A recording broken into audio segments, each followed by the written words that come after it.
तो मैं जिस टॉपिक के बारे में आपको बात कर रही थी अब्राहम हिग्स की, तो उस टॉपिक का नाम है, उस टेक्निक का नाम है, सॉरी मैं मिस्टेक कर गई, अब्राहम हिग्स की वाइब्रेशनल रीसेट टेक्निक।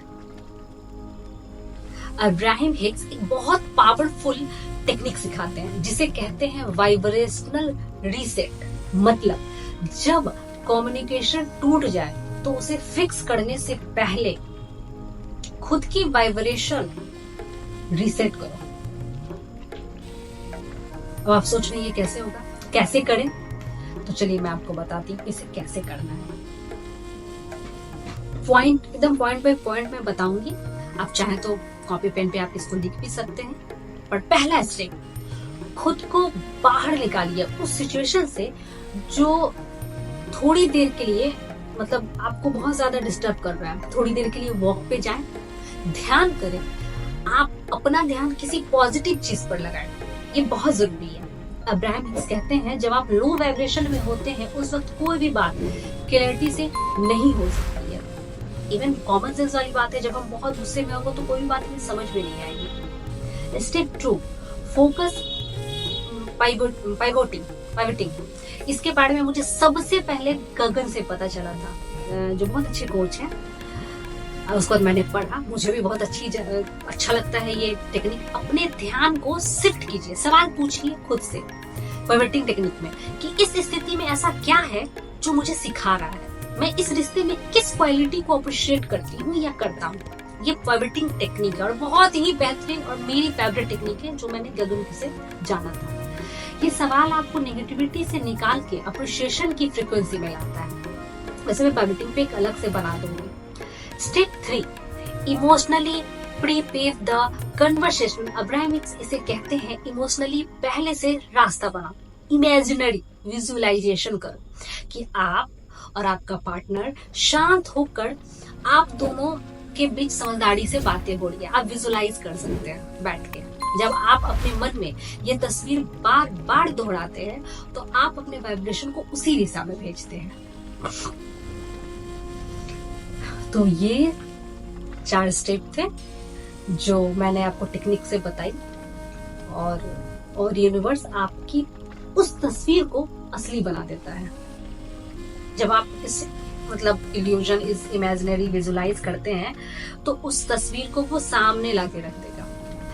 एक प्रैक्टिस अफर्मेशन मैं बताती हूँ अब्राहम हिग्स की जो बहुत इंस्पायरिंग है। आप ये 7वां है, आप एक बार इसको अफर्मेशन को नॉर्मल बोल भी सकते हैं। वैसे मैंने ये अफर्मेशन शुरू में भी बोला था कि मैं दोबारा दोहरा देती हूँ। इसमें 1 2 हो सकता है और ज्यादा हो। पहला, गाइडेड मेडिटेशन के साथ, मैं शांत हूँ, मैं कनेक्शन को इनवाइट करती हूँ, मैं ओपन हूँ और मैं अलाउ करती हूँ कि कम्युनिकेशन नेचुरली फ्लो करे।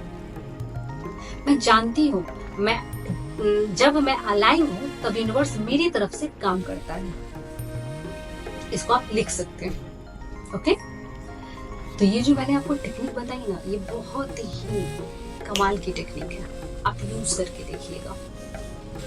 और मैं आपको एक फाइनल मैसेज देना चाहती हूँ एज अ कोच।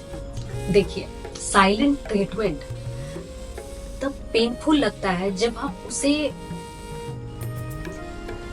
पर्सनल ले लेते हैं, लेकिन अब्राहम हिग्स हमें सिखाते हैं कि हर इंसान बस अपनी अलाइनमेंट ढूंढ रहा होता है। हमें लगता है कि अरे यार बात नहीं कर रहा है यार, क्या होगा नहीं होगा, बट हर इंसान अपनी अलाइनमेंट ढूंढ रहा होता है, सुकून ढूंढ रहा होता है।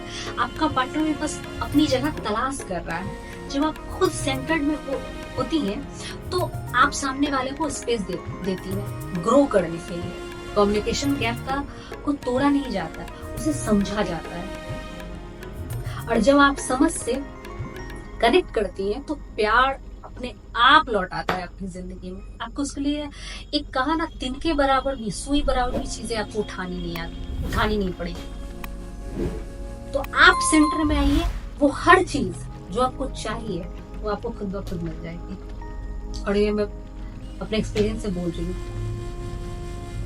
अनुभव के साथ साथ एज अ कोच ट्रेनिंग भी ली है और सही में बहुत सारी चीजें हुई हैं। अगर आप इस टेक्निक को प्रैक्टिस करेंगे तो न सिर्फ आपका रिश्ता हीलिंग की तरफ बढ़ेगा, बल्कि आप खुद भी इमोशनल फ्रीडम्स को महसूस करेंगे, आप सब। तो वीडियो अगर पसंद आया हो तो लाइक करें, कमेंट में लिखें कि मैं वाइब्रेशनल कम्युनिकेशन को चुनती हूँ। और हाँ, चैनल को जरूर सब्सक्राइब करें। रीलाइन नम्रता में हम हमेशा बात करते हैं सोल लेवल हीलिंग की। मिलते हैं अगले वीडियो में, जहां आप सिर्फ सुनते नहीं हैं, बदलते हैं। Thank you so much.